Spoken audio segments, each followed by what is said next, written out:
Hello everybody and welcome.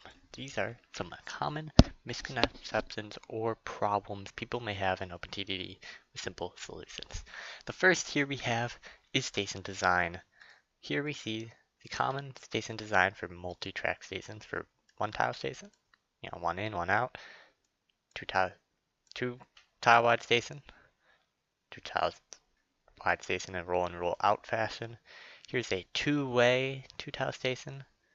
One in, two out, three tile station, which is very useful. You can also do a roll in, roll and out one with just, three in, three out, pretty simple. Here's a four tile roll in, roll out, so you have a waiting area. This would actually be one bigger, hold up. So that it doesn't back up, but trains can sit here and wait for it to open up. Here's a normal four tile, not terminal station. Next up we have the good old Junction Design. Here is the classic new player Junction Design. You just slap it together, but this can jam easily. There's two more common Junction designs for simple junctions like so. The first is the bridge over. So the bridge goes over, allowing over the main line, connects down, simple. And the second is the bridge under, where the line goes under the bridge.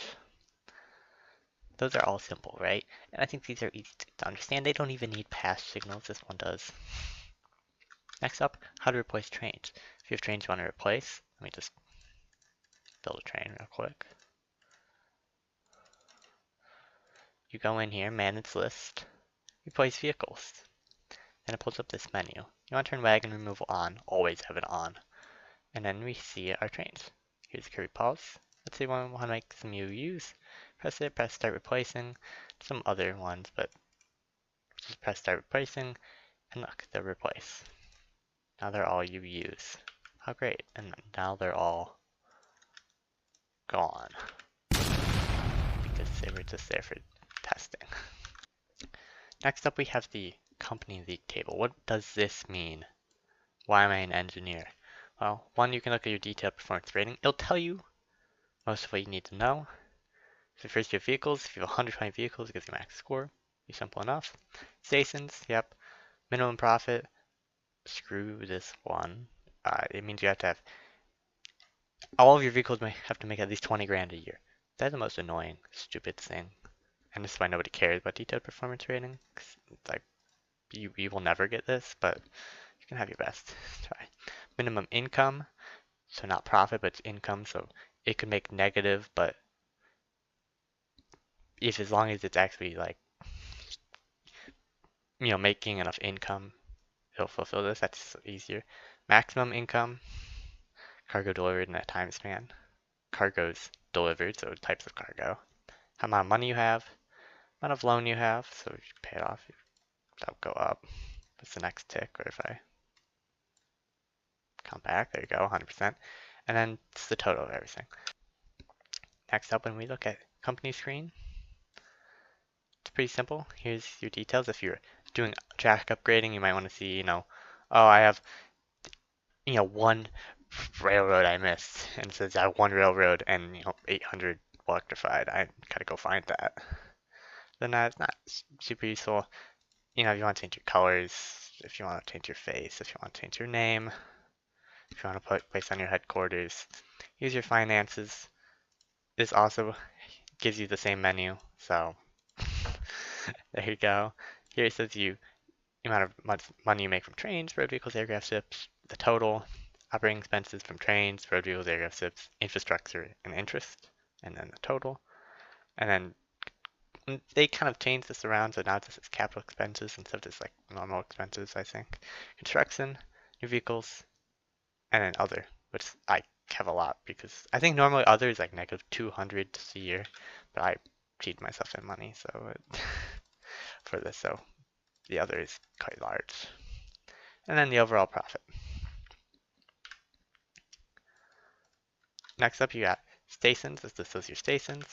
Subsidies. This is subsidies. Nobody really cares about them, but like they can make you some easy money. Here's all the towns listed. towns and cities, you can sort by population, you can sort of what they think of you, you can sort of their name. If you want to search one on a specific one, you know, you can find it and then you can click on it and it'll take you to it. If you go into, here's the coverage, this is all the buildings in the town, so the highlight on them. And it will show you how many of them are covered by a station. So I'll put a station in. Now if I click on coverage, you see how these are no longer red. Only the ones out here are red, because the ones in the center are covered. If I go into the local authority, it'll say I'm very good, because I haven't done anything to make them mad, but if I blow it up, then they'll be mad. And now they really hate me. You can go down to poor before they won't let you build, and then you have to build trees or bribe them. You can do advertising campaigns, fund local road reconstruction, which is a bad thing. You can build a statue, which is good for station rating, which we'll get to later. Fund new buildings, buy the rights, or bribe the local authority. But it increases their rating unless you get caught, and then it goes to poor. And then you can't do anything. Fund new buildings, build new buildings. Exclusive transfer rights means that only you service the town. Other people can drop off stuff there, but they won't get passengers or anything. Or I think anything from industries in the radius either. This graph looks terrible because I just started to save for the video, but the profit graph. Then the income graph, which is up the profit graph, but worse. Delivered cargo, if you're just moving a lot of crap, sometimes this is cool to see. Performance history is also on a graph. So is the company value, which is also a cool one to look at. And the cargo payments rates. This one makes a whole lot less sense. I'll break it down. So here's the cargo. Here's days in transit. So if you take not much time, which you probably most of the time take at least this long, maybe a lot longer. You never deliver over 10 days because you're not gonna make any money unless it's like teleporting. And then here is the amount of money you make per unit of cargo. So valuables are all the way up here. They make a lot of money, but they kind of fall off pretty steep compared to like coal, which is why a lot of people do coal because they store it a long time and it doesn't depreciate much. Same thing with steel. Goods makes a lot up to 90 days and it falls off and then it's below freaking oil. Passengers is never much, so that's why people always include mail on their passenger trains because they're more profitable. But of course, you can do passengers two ways instead of just coal to power plant, although you can also do that two ways. You just need to get creative. And then you got other things in here in the middle: wood, iron ore, livestock, grain, oil, which oil is not very profitable, but it doesn't depreciate much, so you can take that long distance too. Next up is station rating. So if you have a mine, let's say you're at this mine, 117 tons of coal, you want to go up. Well, look at this, 0% transported. If you build a train, right, then it can go up to like 70, 80. So here are the things that affect station rating. One, it's either, I think it's the speed of the train. I don't remember exactly, but it's either speed or how new the train is. But if you got the most current train, then the best possible trains on it, you'll be fine on that one. But early game, you get a low number. You're only on 70% transport, and you're like, bro, I've got 2 trains in here at the same time. But if you leave material waiting in the station, this number will go down. And as you can see, that just went from 113 to 104. It causes the industry's production to go down. There are other ways to influence this. The most obvious is to go to your local town and build a statue that will increase this by 20%, which is great. And so if you have, 2 trains in the station all the time, best train possible, and a statue, your mine will basically always be going up in production because it'll be at like 90%. If you have multiple separate stations servicing it, it can go even higher. And you can have 100%, and then it'll be great. For oil wells, in temperate, unless you have the mod that makes it go up, it doesn't matter. They will always go down in production. They can't physically go up. You're just delaying the inevitable. But for oil rigs, which spawn later, see if I can find one. I don't have it on, but here's one. They can go up, so service them. And they also start really high in production, so when they start popping up, get on it. If you're interested in land that you're looking at, you can go on land area information and it'll show you stuff. So if you're, for example, if you're looking at a town and you're like, why doesn't this accept goods? Click on a building. This one says 6 out of 8 for passengers, 1 out of 8 for mail, 2 out of 8 for goods. So you need to have 8 on this for the station to accept goods. So if you have, 2 of 8, 2 of 8, 3 of 8, right?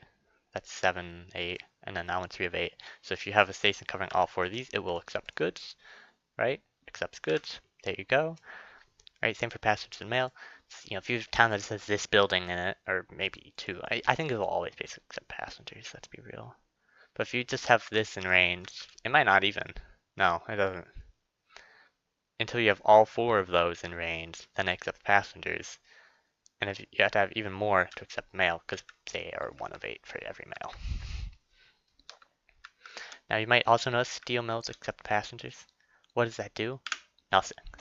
Won't increase production, it'll just make you a little bit of money, and it might also clog up your line with passenger trains.